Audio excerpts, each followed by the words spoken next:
Hi everybody, it's Linda. Today I am coming to you with a collective haul from yesterday. I went to Dollarama. I only picked up a few things. Picked up these little sacks, gift card. They're called gift card holders. It went up from $1.25 last year to $1.50, as you can see from the little price sticker. I was peeling it off. Anyway, that's fine. We can't avoid inflation, I guess, unfortunately. Okay, so the North Pole Express, and nice is checked off. It's so cute. And this one, cool. I just couldn't resist. They're so cute. So that'll go, because I did get a whole bunch the last couple Christmases, I think. Not a whole bunch, but I got some, so I'm happy. And I bought these. I saw these, so I picked two up. Now, I looked, and these are the same as last time. There are three different sets of these, and this is one of them. So I bought two more, but I'm going to send them out in friend mail. And I didn't see any others. They did have the big pads, the 12 by 12, but I didn't want those. And that was all I got from Dollarama. Now, I went to Michael's, and the Christmas stuff is buy one, get one free. So in the paper section, so I bought this. This was $15. So I have the snowflake dies and the stamps, and they're all there. But I got this for free. Well, technically it was $7.50 each. Look at this stamp. Isn't that gorgeous? Snowflakes. So yeah, so I bought my two snowflakes things, and that totaled $15. And then the Halloween stuff was 70% off. So instead of $5, I paid $1.50 for this pen. I checked all the colors work. You get black, blue, green, orange, red, and purple. And look at it, isn't it cute? They had at least two more pens like this, but it was hard to test. But I did test these this morning, and all the inks work. Sometimes to get a color to retract, it's a bit fussy, but you know, how often do you have to keep changing the colors? And the only other thing I got was at 70% off 2 packages of ribbon. So these, instead of $13, these were $3.90.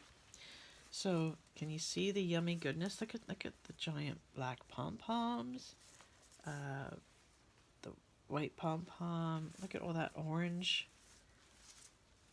Oh, and here's one that's black and white. If you can, sorry, it's mixed in with, there we go. Hang on, there we go. Right? Some purple. Isn't that beautiful? And then, pretty much the same, but look at how big that purple one is. And it has some white on it. And just lots of Halloween colors. I couldn't resist, and one of these days I will get off my butt and I will make tassels, because I still have the autumn ribbon to make the tassels. I haven't done that yet. And yeah. So that was all. That was all I got. Sorry. I don't know if you saw that. Okay. Just tossing it out of the way. Now, the quilt I'm making is called a Cathedral Window Quilt. So what you do, hang on, I might need a piece of paper. So what you do is I bought this template. It's acrylic, like a ruler, and it's 7 inches, and it goes in 1 inch, and it has like these spaces for you to draw. So first thing I had to do was, see, it's hard to see, was I had to, oh, there we go, that's probably better. I asked everyone at my work years ago, like we're going back at least 5 years, if you're getting rid of any jeans, any denim, please bring it in for me. I need it for some sewing projects, if you don't mind. So people started bringing them in, and I got a lot, and I still have a lot that I haven't touched yet.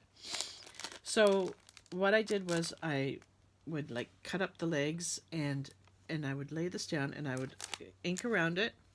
I would draw around it, and then I'd cut it. Well, cutting almost 300 circles over time, like that really hurts, right? So I had to do it in batches, but it was very painful. Using a rotary cutter wasn't good because it's not straight. So, and what I should have done, I learned my lesson, was as I cut these circles out, I should have drawn, and I used ink, like I used just regular blue black ink. I should have drawn in the sewing, these are sewing lines, the 1 inch. Okay, so I should have drawn them in on all the pieces, but I didn't. I just drew them in on some. Excuse me. So then you gather all the pieces, and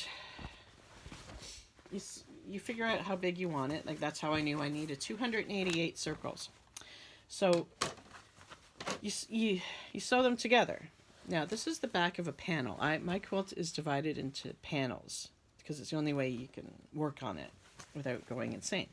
So what you do is you take two panels and you have the good side will be on the back. So I put the good sides together, like right sides together. And then see, this is how inking the lines should help. And I should have been more accurate sewing on the line. And then that'll have a flap. So that's how it'll look. And then I sewed 4 across. And then I sewed 4 more across. And then I went and combined them together. And then that's why it looks so floppy. Okay, this is one of the panels. Obviously that's not done. I know it's still very hard to explain. Okay, and I used some people might want all the same denim shade. I didn't care. I got really dark ones. I got almost white. There's a white denim there. I got light, and then the pretty, what I call normal or regular. See, even that's slightly off, if you can see that shade.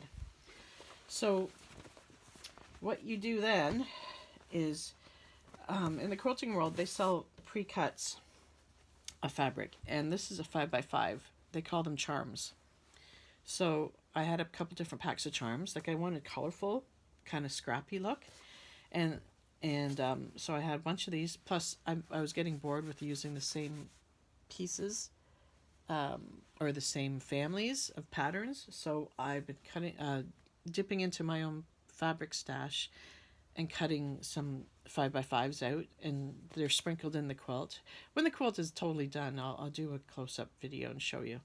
But I also have some pieces that are from the different Dollar Tree fabrics as well. And I cut a couple of weekends ago before I started sewing. I cut all these 4-inch batting squares, and then so you put them together, center it, and then you put it in one of these circles, and I pinned it and pinned it and pinned it and pinned it until it hurts. And here's the next panel that I'm going to be sewing. These, I have 16 4x4 panels, and I have 4 2x4 panels to make the quilt size that I wanted.